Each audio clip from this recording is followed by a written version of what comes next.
Сайн байцгаана уу манайхан. Өнөөдөр би та бүхэнд алдарт сэтгэл судлаач Карл Юнгийн гүн ухаан тулгуурлан хажууд чинь хинч байхгүй ганцаардсан үед хэрхэн хөл дээрээ босож урагшлах вэ гэсэн сэдвийг тайлбарлаж ярьж өгье. Бас чухал сэдв шүү. Дуустал нь сонсоорой. Энэхүү сэдвийн гол санаа нь хүн гадны дэмжлэг, бусдын хүлээн зөвшөөрөлтийг хүлээхээ болж өөрийн дотоод хүч чадлаас сэрэх сэтгэл зүйн долоо алхмын тухай өгүүлэх юм. Амьдралд зам маань өтгөн манан дунд төгсгөлгүй үргэлжлэх өгсүр даваа мэт санагдах үе бий. Та ганцаараа үзэгчгүй, алар ташилтгүй, дэмжлэггүйгээр алхана. Хинч таны замыг харахгүй байсан ч та өөртөө өгсөн амдартаа алхам алхмаар өдөр өдрөөр бие юусээр байдаг. ертөнц тагдуугүй, хинч би чамаар бахархаж байна гэж хэлэхгүй. Хинч таны зүрхний гүн дүрнэх тэрхүү чимээгүй тулааныг анзаарахгүй. Заримдаа хинч анзаарахгүй байхад үүнийг үргэлжлүүлэх хэрэгтэй гэж юу гэсэн эргэлзэх, шантрах бодол орж ир. Гэвч яг тэр чимээгүй байдалд гисчгүй ганцаардал бонд өөр төрлийн хүч төрдөг. Тэр бол гүн гүнзгий, төлөвшсөн, бусдын харцнаас хамааралгүй хүч юм.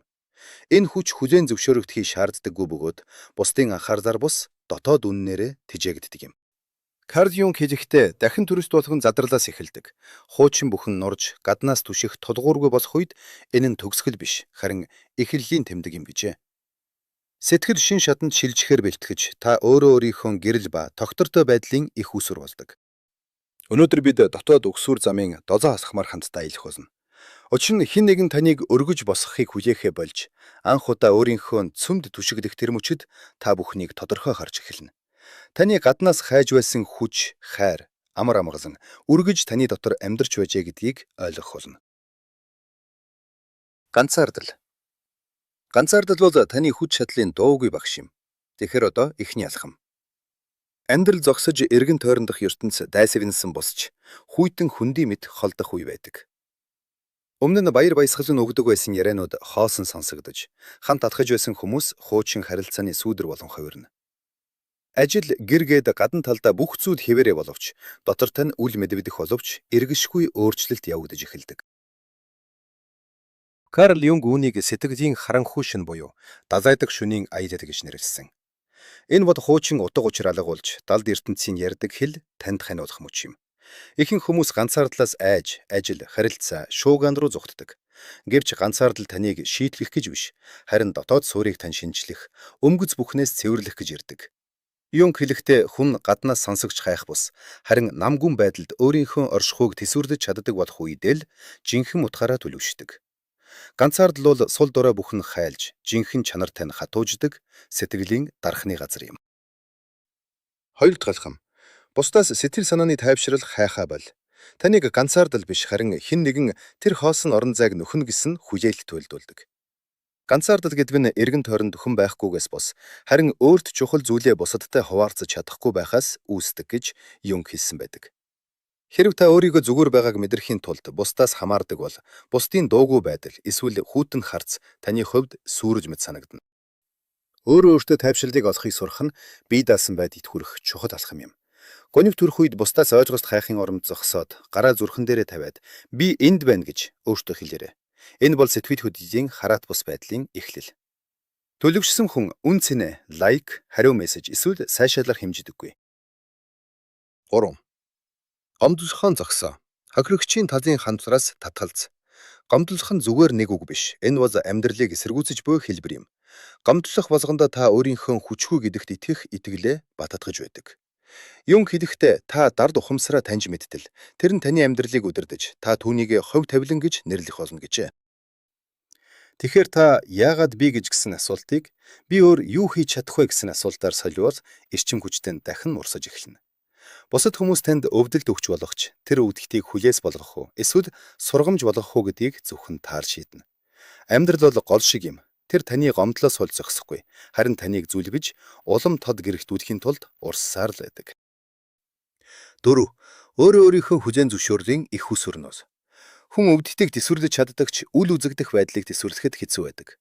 Та хичээж хөдөлмөрлөж байхад хинч анзаарахгүй, магтахгүй байх үед замыг тань гэрэлтүүлэггүйгээр алхаж чадах уу гэж ертөнц танаас асуудаг. Өөрийгөө хүлээн зөвшөөрөх нь бардамнаж биш, харин өөртөө үзүүлж буй төлөвшсөн хүндэтгэл юм. Бусдын алдар ташилд хизээ нэгэн цагт зогсно, харин таны өөртөө өгөх үнэлэмж хизээж бүхэхгүй дүү юм. Би өөрөө гэрлийн их усүр гэж өөртөө хэлээрэй. Энэ бол таны дотоод хөдөлгөх хүч, бүрэлдэж буй үйл явц юм. 5. Хурдан бос. Ялалдлыг газ болгон хувиргаж бай. Ялалдал бол гадна талын алдагдал биш, харин таны итгэж байсан зүйл морох мөч юм. Юм хэлэхдээ ийм онолтууд таныг устгах гэж биш, харин сэтгэлийн тань эдвэрх хүлээж буй хэсгүүдийг гэрэлтүүлэх гэж ирдэг. Таныг хинч түшиж аваагүй үед л та өөрийнхөө хүчээр асгаж сурдаг. Феникс шуу үнсэн дундаасаа дахин төрдөг шиг таны шатажгүй зүүж бол та өөрөө биш, харин үүрвээ гүйцэтгэж дууссан хуучин бүрхүүтгэн юм. Нейро шиждэх ухаанаарч ядагдлагын дараа үйлдэл хийх бүрт тархины мэдрэлийн холбоосод шинжлэгдэж, та хүнд хэцүүг даван туулах чадварт суралцж байдаг. Өөрөөр хэлбэл таны тархи унаад босох бүртээ илүү хурдан сэргдэг, шинэ програм суулгаж байна гэсэн үг юм. Одоо 6 дугаар ашхам, урам зориг хүжээжгүйгээр хөдөл. Хүсэл зориг бол сэтгэл хөдлөлөөс дээгүүр зүйл, урам зориг бол салхи шиг тогтворгүй. Хэрэв та зөвхөн урам зоригтой үедээ л хөдөлдөг бол та сэтгэл хөдлөлийнхөө боол хിവэр байна гэсэн үг. Харин хүсэлгүй байсан ч хийх ёстойгоо хийх нь жинхэнэ эрх чөлөө юм. Карл Юнг хэлэхдээ эрх чөлөө бол хийх ёстой зүйлээ баяр баясгалантайгаар хийх чадвар юм bijээ. Хамгийн том өсөлт урам зоригтой үед биш, харин туйлдж ядарсан ч үрбижлүүд нь алхсан тэр мөчүүдэд тохиодог. Сахилга бат бол урам зориггүй үед ч асдаг гал юм. За одоо сүүлийн 7 дугаар ашхам. Танд бусдын ойлголт хэрэггүй. Таныг хайсан бүхэн дотор тань бий. Эцсийн хичээлүүд бусдаар ойлгох гэсэн хүслээсээ татгалзах явдаг юм. Хинч таныг таны гүнд байгаа шиг тийм бүрэн дүүрэн ойлгож чадахгүй. Учир нь таны сэтгэлийн төөрдөг байшин зөвхөн таал мэднэ. Бусдаас хариу хүлээхээ божих үед өөртөө эргэж ирэх аялал эхэлдэг.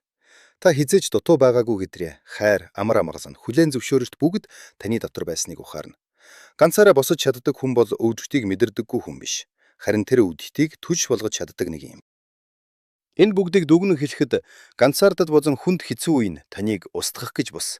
Харин бусдад таалагдах гэж зүүсэн хуурамч баг буюу эгог устгаж, жинхэнэ мөн чанарыг тань сэрээхээр ирдэг. Таны хайжгүй хайр, тайтгарал, үнцэн, бүх асуултын хариулт гадаад ертөнцид бус. Таны дотор аль хэдийнэ оршиж байдаг. Тиймээс бусдаар ойлгуулах, хүлээн зөвшөөрөх гэж хичээх шаардлагагүй. Урам зориг, сэтгэл хөдлөл эрхийг хүлээлгүйгээр хэцүү байсан ч өөртөө өгсөн амлалттай хүрч үйлдэл хийх нь хүнийг жинхэнэ утгаар нь эрх чөлөөтэй бие даасан нэгэн болгодог.